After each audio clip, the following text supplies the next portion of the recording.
The rain had stopped falling on London's busy streets, leaving the pavement shiny under the bright streetlights. It was one of those Friday nights when the city felt alive with energy. People were everywhere, couples taking selfies, families heading home from dinner, and groups of friends laughing as they walked between pubs. In the middle of all this normal Friday night chaos, there was a group of 5 men in expensive suits walking a bit too loudly down the street. They had clearly been drinking for hours. Their ties were loose, their hair was messy, and they were talking way too loud for people walking past them. The leader of this group was a guy everyone called Big Tony.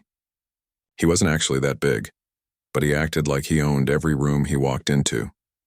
Tony came from serious money. His family owned one of the biggest construction companies in London. They built shopping centers, office buildings, and even helped build parts of the city's subway system. Tony had grown up knowing that his last name opened doors. When he got in trouble at school, a phone call from his father would make it disappear. When he got too drunk and caused problems at fancy restaurants, the family lawyer would smooth things over. When he crashed his expensive car last year, his father just bought him a newer, more expensive one. Tonight was supposed to be a celebration. Tony's family company had just won a huge contract to build a new hotel near the Thames River. The deal was worth millions of pounds, and Tony felt like he was on top of the world. He had been the one who charmed the clients during the final meeting. Well, that's what he told his friends anyway. "Boys, tonight we own this city," Tony shouted as they walked past a group of tourists taking pictures. The tourists moved aside, quickly, sensing trouble. His friends laughed, but a couple of them were starting to get uncomfortable. They had seen Tony like this before, and it usually ended badly. There was Jake, who worked at his father's company and couldn't really say no to the boss's son. There was Danny, who owed Tony money from a bad poker game. There was Rich, who genuinely thought Tony was his friend but was too drunk to think clearly. And there was Sam, who was already trying to think of excuses to go home. "Where should we go next?" Danny asked, hoping Tony would say somewhere quiet. "I know exactly where we're going," Tony said with a mean smile. "Let's go see the Queen's little soldiers. I heard they're not allowed to move no matter what you do to them." The group was walking toward Buckingham Palace now. Even at night, there were still plenty of people around taking pictures and looking at the famous building. Street performers were playing music, vendors were selling souvenirs, and tour guides were telling stories about the royal family. Tony had always hated the idea of the royal family, not because he cared about politics, but because he was jealous. Here were people who got respect just because of who they were born to be. Tony felt like he deserved that same automatic respect, but he had to work for it. Well, his father had to work for it anyway. As they got closer to the palace gates, Tony started talking louder. "Look at these idiots standing there like statues. They think they're so special in their fancy uniforms." A family with young children moved away from Tony's group. An elderly couple shook their heads in disapproval. But Tony didn't care. If anything, he liked the attention. The truth was, Tony had been angry about a lot of things lately. His father had been talking about retiring and handing the business over to Tony's older brother instead of him. His girlfriend had broken up with him last month because she was tired of his attitude. His college friends were getting married and having kids while Tony was still acting like a teenager. But instead of dealing with these problems like an adult, Tony did what he always did. He drank too much and looked for someone weaker to pick on. Tonight he had decided that someone was going to be a royal guard who couldn't fight back. "Come on, guys," Tony said, walking faster toward the gates. "Let's have some fun with these toy soldiers." Jake grabbed Tony's arm. "Maybe we should just go to another pub instead. I heard there's a great place just down the street." Tony shook him off. "Don't be such a baby, Jake. We're just going to look. What's wrong with looking?" But everyone who knew Tony could tell by the look in his eyes that he wasn't planning to just look. He had that expression he got right before he did something really stupid. It was the same look he had before he started that fight at the wedding last year. The same look he had before he threw a drink at that waiter who had been too slow with their order. Sam tried one more time. "Tony, mate, let's just call it a night. We've had enough drinks. Maybe we should get some food instead. You guys can leave if you want." Tony said, not even looking back at them. "But I'm going to show these guards what I think about people who think they're better than me." The group reluctantly followed Tony toward the palace gates. None of them wanted to be there, but they also didn't want to abandon their friend when he was this drunk and angry. They had no idea that they were about to witness something that would be talked about around the world. As they approached the area where the guards stood at their posts, Tony started practicing what he was going to say. He was imagining how impressed his friends would be when he made one of the famous guards break character. He was thinking about how he would tell this story at parties for years to come. What Tony didn't know was that the guard he was walking toward wasn't just some young guy playing dress-up. The man standing perfectly still in that red uniform had been through things that would give Tony nightmares. He had protected people in war zones, dealt with actual dangerous situations, and been trained to handle threats that Tony couldn't even imagine. But all Tony saw was someone who looked like they couldn't fight back, someone who had to follow rules, someone who seemed weak. Tony was about to learn that looking weak and being weak are two very different things, and he was going to learn it in a way that would change his life forever. The stage was set for a confrontation that would shock everyone watching and teach Tony a lesson he would never forget. Standing perfectly still at his post near the palace gates was a man who had earned his place through years of hard work and sacrifice. Everyone just called him Guard Wilson, but his full name was Sergeant David Wilson, and his story was nothing like Tony's privileged life. David had grown up in a small town in northern England where his father worked in a factory and his mother cleaned offices at night to make extra money. When David turned 18, he had two choices: work at the same factory as his father or join the military. He chose the military because he wanted to serve his country and see the world. That decision changed everything about his life.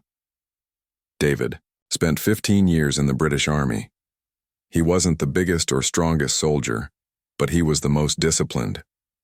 While other recruits complained about early morning runs, David was already awake doing extra training. While others went out drinking on weekends, David studied military strategy and combat techniques. His first deployment was to Afghanistan when he was just 20 years old.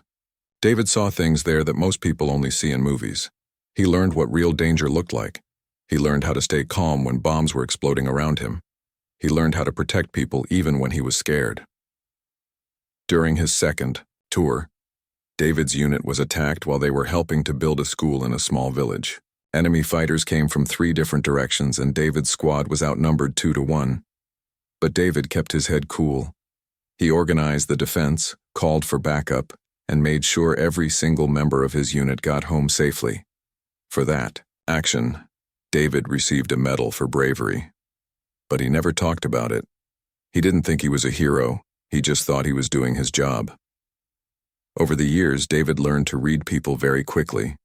In combat zones, being able to tell the difference between a real threat and someone who was just scared could mean the difference between life and death. He could spot trouble from a mile away just by watching how someone walked or where they looked.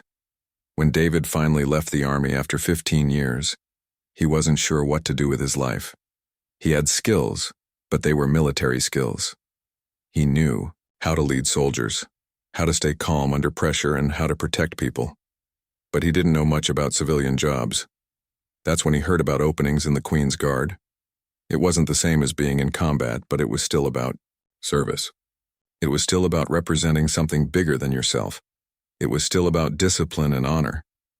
The training to become a royal guard was intense, but nothing compared to what David had already been through. He learned the history of the monarchy, the proper ceremonies, and all the rules about when he could and couldn't move or speak.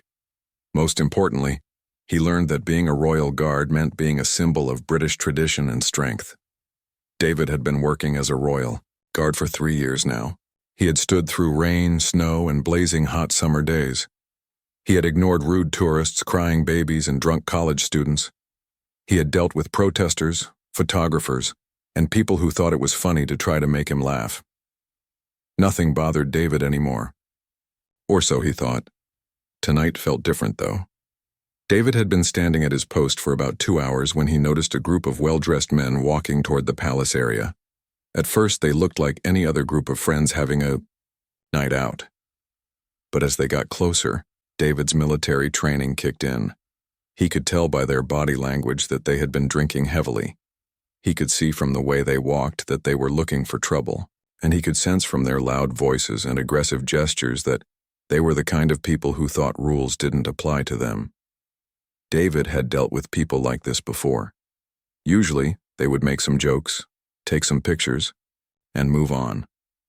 Sometimes they would try to get him to react by making funny faces or telling jokes.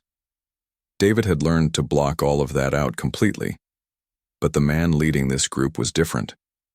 David could see it in his eyes even from a distance.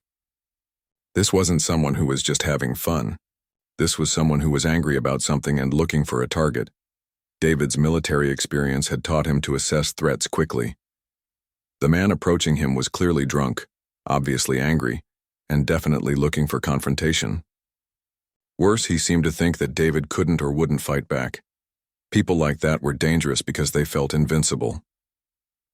As the group got closer, David could hear their conversation. The leader was talking about showing these guards who's boss and making them break character. David had heard talk like this before, but something about this man's tone was more serious than usual. David's training had taught him that there were different levels of threats. Level 1 was someone taking pictures or asking questions. Level 2 was someone being rude or disrespectful. Level 3 was someone trying to physically interact with him. Level 4 was someone actually attacking him.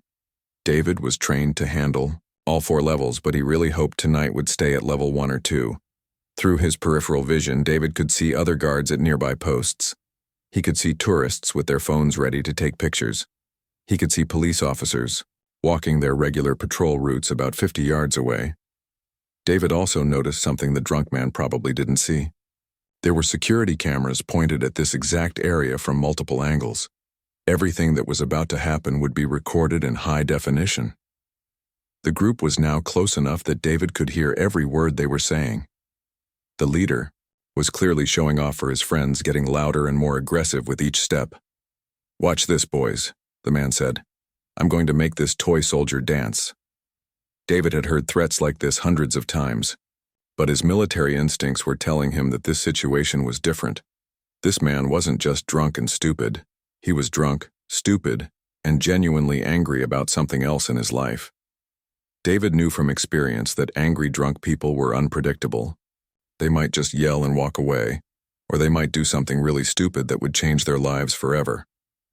As he watched the man approach, David mentally reviewed his training. He knew exactly what he was allowed to do in different situations.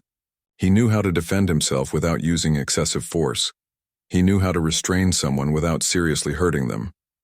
But more than anything, David hoped he wouldn't have to use any of those skills tonight. Standing perfectly still in his red uniform, David looked like a statue to everyone watching. But inside, 15 years of military training were preparing him for whatever was about to happen. The man walking toward him had no idea that he was approaching someone who had survived combat zones, earned medals for bravery, and been trained to handle threats much more dangerous than a drunk businessman having a bad night. David remained perfectly motionless, but every muscle in his body was ready to react if necessary. He just hoped it wouldn't be necessary. Unfortunately, he was about to discover that some people never learn until they face the consequences of their actions. The crowd around the palace gates had no idea they were about to witness something extraordinary. Families were taking pictures, couples were holding hands and talking about their day, and street performers were playing music in the distance. It was just another normal Friday night in London. But Tony wasn't interested in normal. He was walking straight toward Guard Wilson, with that dangerous look in his eyes that his friends had learned to fear. Each step he took was more confident than the last, as if he was building up courage for something really stupid. "Tony, seriously, let's just go," Sam whispered, trying one last time to talk sense into his friend. "There are cops everywhere around here." "Relax," Tony said, never taking his eyes off the guard. "What are they going to do? Arrest me for talking to someone?" But Tony wasn't planning to just talk, and everyone could sense it. The first thing Tony did was walk right up to the guard and stand about 2 feet away from him. This was already closer than tourists were supposed to get. But Tony didn't care about rules. He never had. "Hey there, tin soldier," Tony said loudly enough for everyone around to hear. "Having fun standing there doing nothing all day?" David didn't react at all. He had dealt with rude comments thousands of times. His training had taught him to ignore verbal harassment completely. He looked straight ahead as if Tony didn't exist. This made Tony angry. He was used to getting reactions from people. When he talked, people listened. When he made jokes, people laughed. When he got angry, people got scared. But this guard was treating him like he was invisible. "I'm talking to you," Tony said, stepping even closer. "Are you deaf or just stupid?" A family with small children nearby moved away from the scene. Other tourists started pointing and whispering. Some people began taking out their phones, sensing that something interesting was about to happen. David still didn't move or speak. In his peripheral vision, he could see that other guards were aware of the situation. He could see security personnel starting to pay attention, but his training told him to let this play out as long as the man was only using words. Tony was getting more frustrated by the second. His friends were embarrassed, strangers were watching, and this guard was making him look foolish by completely ignoring him. "You think you're better than me?" Tony shouted. "You think standing there in that ridiculous costume makes you special?" The crowd was getting bigger now. People could sense drama building, and nobody wanted to miss whatever was about to happen. Phone cameras were starting to come out as tourists realized this might be worth recording. Tony noticed the growing audience, and it made him feel like he had to do something dramatic. He couldn't just walk away now. Too many people were watching. His reputation was on the line. "I bet you can't even fight," Tony said, starting to circle around the guard like a predator. "I bet you're just some weak little man playing dress-up." This comment hit closer to home than Tony realized. David had spent 15 years proving his courage in real combat situations. He had earned his place through sacrifice and hard work, but he still couldn't react to words alone. Tony was now directly in front of David again, so close that David could smell the alcohol on his breath. Tony's face was red with anger and embarrassment. His friends looked terrified. The crowd was completely silent, waiting to see what would happen next. "Last chance, toy soldier," Tony said, his voice shaking with rage. "Say something, or I'm going to make you say something." David remained perfectly still. He was trained to endure verbal abuse. He was trained to stay calm under pressure. He was trained to represent the dignity of his position no matter what anyone said to him. But Tony had reached his breaking point. "Fine," Tony said. "Let's see how tough you really are." What happened next took place in less than 3 seconds, but it felt like slow motion to everyone watching. Tony pulled back his right arm and threw a punch directly at David's face. It wasn't a playful tap or a fake punch meant to scare him. It was a real, full-force punch thrown by someone who intended to hurt another person. The moment Tony's fist started moving toward him, everything changed for David. This was no longer a verbal confrontation with a drunk tourist. This was a physical assault on a royal guard, and David's military training immediately kicked into action. David's reflexes, sharpened by years of combat experience, responded faster than Tony could have imagined. As the punch came toward his face, David moved his head slightly to the left, causing Tony's fist to barely graze his cheek instead of landing squarely. But David wasn't done yet. In one smooth, practiced motion, David caught Tony's extended arm, stepped to the side, and used Tony's own momentum against him. It was a move David had learned in military combat training and practiced thousands of times. Tony, who had expected to either hit the guard or have the guard just stand there and take it, suddenly found himself flying through the air. David's defensive technique sent Tony spinning sideways before he crashed down onto the pavement with a loud thud that echoed off the palace walls. The entire crowd gasped at the same time. People who had been taking pictures dropped their phones. Children started crying. Tony's friends stood there with their mouths open, unable to believe what they had just seen. Tony was lying on the wet pavement, completely stunned. He had no idea what had just happened. One second he was throwing a punch, and the next second he was on the ground with his expensive suit torn and dirty. David immediately returned to his original position, standing perfectly straight and looking ahead as if nothing had happened. But his heart was racing and his military instincts were still on high alert in case Tony tried to get up and attack again. The whole thing had been so fast and so smooth that some people in the crowd weren't even sure what they had seen, but the people with phones had caught every second of it, and they knew they had just recorded something amazing. Tony tried to get up, but he was dizzy from the alcohol and the fall. His head was spinning. His pride was crushed, and he was slowly starting to realize that he had just made the biggest mistake of his life. Within seconds, other guards and security personnel were moving toward the scene. Police officers who had been patrolling nearby came running over. The crowd was buzzing with excitement and shock. Tony was still on the ground, looking up at the guard, who had just made him look like a complete fool in front of dozens of strangers. For the first time in his privileged life, Tony had encountered someone who couldn't be intimidated, bought off, or impressed by his family name. He had just learned the difference between looking tough and actually being tough. And he had learned it in the most humiliating way possible, in front of a crowd of people who were already uploading videos of his defeat to social media. The guard who had seemed so helpless and defenseless had just proven that appearances can be very deceiving. And Tony's night was about to get much, much worse. The silence that followed Tony's dramatic fall lasted only about 5 seconds, but it felt like an eternity to everyone who witnessed it. Then, all at once, everything exploded into chaos. Police officers came running from 3 different directions. Other royal guards moved to secure the area.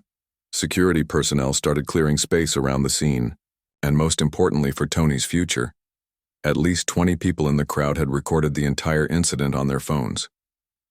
Tony was still lying on the wet pavement, trying to figure out what had happened to him.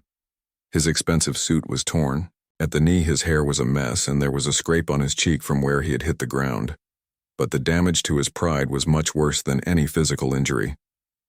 "Sir, please remain on the ground," one of the police officers said as Tony tried to sit up. "You are under arrest for assault on a royal guard." "Assault?" Tony said, his voice cracking with disbelief. "He attacked me. Did you see what he did to me?" The police officer looked at Tony like he was crazy. "Sir, we have multiple witnesses who saw you throw the first punch. The guard was defending himself." This was the moment when Tony started to realize how much trouble he was actually in. In his drunk, angry state, he had somehow convinced himself that he was the victim here. But as he looked around at the faces of the people watching him, he could see that everyone thought he was the bad guy. "You don't understand," Tony said, trying to get up again. "My father owns Thompson Construction. We build half the buildings in this city. You can't arrest me for this." The police officer helped Tony to his feet, but only so he could put handcuffs on him.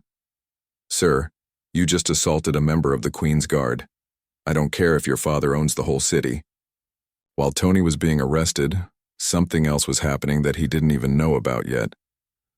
The videos of his humiliating defeat were already being uploaded to social media. The first one appeared on Twitter just 3 minutes after the incident happened. A tourist from America had been live streaming his London vacation when Tony's confrontation began. Without realizing it, he had broadcast the entire incident to his followers in real time. Within minutes, the clip was being shared and reshared by thousands of people. Another video, taken from a different angle by a college student, was uploaded to Instagram with the caption entitled "Rich Guy Learns Not to Mess with the Queen's Guard." This video showed even more clearly how Tony had thrown the first punch and how skillfully the guard had defended himself. But the video that would really change Tony's life was taken by an elderly gentleman who had been visiting London with his wife. This man happened to be a retired police officer himself, and he had started recording the moment he sensed trouble brewing. His video captured not just the physical confrontation, but also all of Tony's rude comments and threats leading up to it. "This shows everything," the retired officer told the police. The young man was aggressive and threatening from the very beginning. The guard showed remarkable restraint. As Tony was being loaded into a police car, his friends finally snapped out of their shock and started trying to help him. But there wasn't much they could do. Jake called Tony's father, but it was past midnight and the phone went straight to voicemail. Danny tried to convince the police that it was all just a misunderstanding, but the evidence was too clear. Rich and Sam just stood there looking embarrassed and worried about their own reputations. "Don't worry, Tony," Jake called out as the police car pulled away. "We'll get you the best lawyer money can buy." But money wasn't going to fix this problem. Not this time. At the police station, Tony was charged with assault, disturbing the peace, and public intoxication. The desk sergeant who processed him had already seen the video on his phone during his break, so he knew exactly who Tony was and what he had done. Bit different from what you expected, eh? The sergeant said as he took Tony's fingerprints. Thought you were going to have some fun with a guard who couldn't fight back? Tony didn't answer. He was starting to sober up, and with sobriety came the horrifying realization of what he had actually done. He had assaulted a representative of the British Crown in front of dozens of witnesses and multiple cameras. This wasn't the kind of problem his father's money and connections could make disappear. While Tony was sitting in a jail cell waiting for his lawyer, the videos of his incident were spreading across the internet like wildfire. The first video had been viewed over 100,000 times. The second video had been shared by a popular British comedian who added the comment, "Play stupid games, win stupid prizes." The third video had been picked up by a major news blog. By morning, Tony's humiliation would be international news. But it wasn't just random internet users who were watching these videos. Employees at Thompson Construction were seeing them too. Clients who had contracts with the company were watching their business partner's son get humiliated online. Competitors were forwarding the videos to each other and laughing about Tony's family's embarrassment. Tony's father, William Thompson, woke up Saturday morning to 17 missed calls and 43 text messages. The first call he returned was to his lawyer. "William, we have a serious problem," the lawyer said. "Your son has been arrested, and there's video of the entire incident all over the internet." William pulled up the videos on his computer and watched in horror as his son made a fool of himself and damaged the family reputation in less than 3 minutes. He had spent 40 years building Thompson Construction into one of the most respected companies in London, and his youngest son had just destroyed decades of goodwill in one drunken moment. The phone rang again.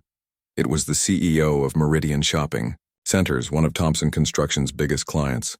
"William, I just saw the video of your son," the CEO said. "I'm very concerned about having our company associated with this kind of behavior. We need to talk." That was the first of many difficult phone calls William would receive over the weekend. By Sunday evening, 3 major clients had canceled their contracts with Thompson Construction. 2 more had put their projects under review. The company's reputation, built over decades, was crumbling because of Tony's 3-minute tantrum. But the consequences for Tony personally were just beginning. The videos had been viewed millions of times. His name, his family's business, and his humiliating defeat were now permanently linked together on the internet. Future employers would see these videos. Potential girlfriends would see them. Everyone Tony met for the rest of his life might recognize him as that guy who got dropped by the Royal Guard. Meanwhile, Guard Wilson had returned to his duties as if nothing had happened. His superiors reviewed the incident and concluded that he had acted appropriately in defending himself. If anything, they were impressed by how much restraint he had shown. A less disciplined person might have seriously injured Tony, instead of just putting him on the ground. The guard's colleagues respected him even more after seeing how professionally he had handled a difficult situation. The public praised him for defending himself while maintaining his dignity. Online comments were calling him a hero for showing that actions have consequences. Tony had wanted to humiliate someone he thought was weak and defenseless. Instead, he had humiliated himself in front of the entire world and learned that real strength comes from discipline, training, and character, things that money can't buy. His payback had indeed come immediately, but the consequences were just getting started. 6 months later, Tony was sitting in a small coffee shop in a part of London he had never visited before his life fell apart. He was wearing a cheap suit from a discount store instead of his usual designer clothes. His expensive watch had been sold months ago. His luxury car had been repossessed. The confident, arrogant man who had approached the Royal Guard that night was gone forever. The legal proceedings had been swift and painful. Tony's lawyer, despite being one of the best money could buy, couldn't argue with video evidence seen by millions of people. Tony pled guilty to assault and received a hefty fine, 200 hours of community service, and a criminal record that would follow him for the rest of his life. but the legal consequences were nothing compared to what happened to his family's business. Thompson Construction, which had been one of London's most successful companies for over 40 years, lost 60% of its clients within 3 months of the incident. Companies didn't want to be associated with the family whose son had embarrassed himself and disrespected British traditions on international television. The Meridian Shopping Centre contract, worth £15 million, was cancelled immediately. The Thames Hotel project, which would have been the company's biggest success, was given to a competitor. Even smaller clients, like local restaurants wanting renovations, started choosing other construction companies. Tony's father, William, had tried to save the business by publicly distancing the company from his son's actions. He gave interviews explaining that Tony's behavior didn't represent the values of Thompson Construction. He donated money to military charities. He even wrote a personal letter of apology to the Royal Guard, but it wasn't enough. The internet doesn't forget, and every time someone searched for Thompson Construction, the first results were still articles about Tony's humiliating defeat. The family business that had taken decades to build was destroyed in months. William was forced to sell the company to a larger firm at a fraction of what it had been worth before the incident. He kept a small management role, but the Thompson name was removed from the business entirely. 40 years of work, wiped out by his son's 3 minutes of drunken stupidity. The personal cost to the family was even worse. Tony's mother, Helen, had been active in several charity organizations and social clubs. After the incident, she found herself quietly removed from boards and excluded from events. Friends stopped calling. Invitations to parties and galas stopped coming. Tony's older brother, David, who had always been the responsible one, saw his own career suffer because of his association with the family name. He had been up for a promotion at the law firm where he worked, but the partners decided they couldn't risk the negative publicity. David eventually had to change his last name legally, just to escape the shadow of his brother's actions. For Tony, personally, the consequences were devastating and permanent. No legitimate company would hire him. His name was too recognizable, and the videos of his humiliation were too easy to find. He had applied for dozens of jobs, from high-level management positions to entry-level office work. Every single application was rejected. The friends who had been with him that night had all distanced themselves from him immediately. Jake, who worked for Tony's father, was fired the week after the incident to show that the company was serious about changing its image. Danny, Rich, and Sam simply stopped returning Tony's calls and texts. Tony's girlfriend at the time, a model named Victoria, broke up with him through a text message 2 days after the videos went viral. "I can't be with someone who would do something so stupid and cruel," she wrote. "Everyone I know has seen those videos. It's embarrassing." Dating became almost impossible for Tony. Anyone he met would eventually discover who he was, either by Googling his name or by having someone else recognize him from the videos. The humiliating incident had become the defining moment of his life. The community service Tony was required to complete was spent working at a shelter for homeless veterans. Ironically, many of the people he was helping were former soldiers who had served with honor and dignity. Everything Tony had mocked about the Royal Guard. It was during these community service hours that Tony began to understand what he had really done that night. He wasn't just picking on someone in a funny costume. He was attacking someone who had dedicated their life to serving others. He was disrespecting people who had sacrificed for their country, while he had never sacrificed anything for anyone. One of the veterans at the shelter, an older man named Robert, had actually served alongside Guard Wilson years earlier in Afghanistan. When Robert realized who Tony was, instead of being angry, he was just sad. "That guard you attacked saved my life once," Robert told Tony. "We were under fire and he risked everything to get me to safety. And you thought it would be fun to punch him because he couldn't fight back." That conversation changed something in Tony. For the first time, he truly understood the magnitude of what he had done. He hadn't just attacked a random person. He had attacked a genuine hero who had been doing his job with honor and dignity. Tony tried to write a letter of apology to Guard Wilson, but his lawyer advised against it, saying it could be seen as admission of guilt in any civil proceedings. So Tony was left with his guilt and shame. unable to even apologize to the man he had wronged. Meanwhile, Guard Wilson continued his service with distinction. The incident had actually enhanced his reputation rather than damaged it. He received commendations from his superiors and respect from his colleagues. The public saw him as a symbol of professionalism and restraint under pressure. Wilson never gave interviews about the incident. He never tried to profit from his sudden fame. He simply continued doing his job the same way he always had, with dignity and honor. In contrast to Tony's fall from grace, Wilson's quiet strength made him even more respected. The videos of the incident were eventually turned into a case study at several business schools. Students would watch Tony's behavior and discuss how personal actions can destroy professional reputations in the age of social media. The incident became a warning about the permanent consequences of temporary decisions. Tony's story was also used in anger management courses and addiction programs as an example of how alcohol and unchecked emotions can ruin lives in minutes. Therapists would show the videos to patients who thought their own problems weren't that serious.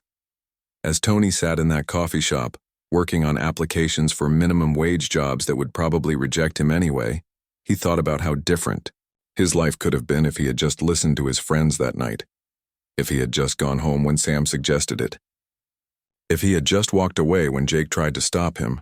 3 minutes of bad decisions had cost him his career, his family's business, his relationships, and his reputation.